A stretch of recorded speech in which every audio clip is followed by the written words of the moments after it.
Ndị be anyị ekene m unu. Igbo mụrụ nze nwa ọzọ ekenekwa m unu ma kene ihe na-emere unu ihe. Anyị ka nọkwa n'akwụkwọ abụ ọkpakụ erieri. Cheta na ebe anyị kwụsịrị bụ ebe anyị kwuru na akwụsịrị ndị mmadụ ịghọ oroma dị n'oke ụlọ akwụkwọ na ụlọ ụka jee nye na-ekwu ekpebie ndị ga na-aghọ ya. Otu ụbọchị n'oge risensị, hedmasta siri na windo ọfisi ya lepụ anya hụ Chidi, nwa onye nkụzi ụka, ka ọ na-aghọ oroma. Oroma sịrị mmadụ emetụla aka. Iwe were ya nke ukwuu, ya mere o ziri ka a kpọrọ ya nwata ahụ. Mgbe Chidi bịara, Akụbụzọ gbara ya ajụjụ sị ya, "Onye ziri gị ghọọ oroma dị na isi field a?" Chidi zara ya, "Ọ dịghị onye ziri m, Akụbụzọ.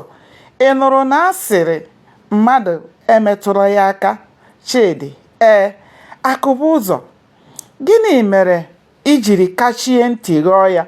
Chidi: "Echere m ma ọ bụ nke anyị, n'ihi na anyị na-aghọ ya kemgbe anyị bịara n'afọ 3 gara aga." Akụbụzọ: "Olee nke ka mkpa, ihe i chere ka ọ bụ iwu etiri?" Chidi: "Iwu etiri." Akụbụzọ: "Gịnị ka i jiri hapụ iwu etiri mee ihe i chere?" Chidi: "O nweghị." Iwe juru Akụbụzọ obi n'ihi awamanya Chidi. O bunyere Chidi ọtụtụ akwụkwọ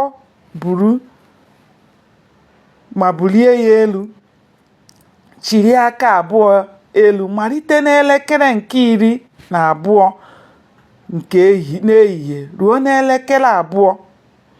Ya bụ awa 2. Chidi gbara naanị afọ 13, nọrọkwa na klaasị hedmasta, ya bụ klaasị nke 6. Akụbụzọ na-eche ya nche.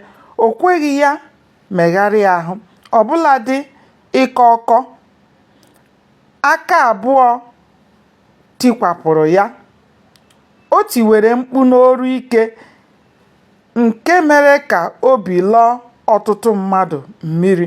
Ndị nkụzi sịrị na nwata tikuo, ndị okenye kwuru na nwata tikuo nne ya tikuo nna ya, ihe ọ ga-ebe n'akwa agwụ.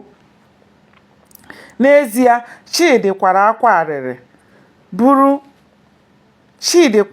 arịrị bụrụ mmadụ isi, ma Akụbụzọ aṅaghị ya ntị. Nke a wutere ya nke ukwuu.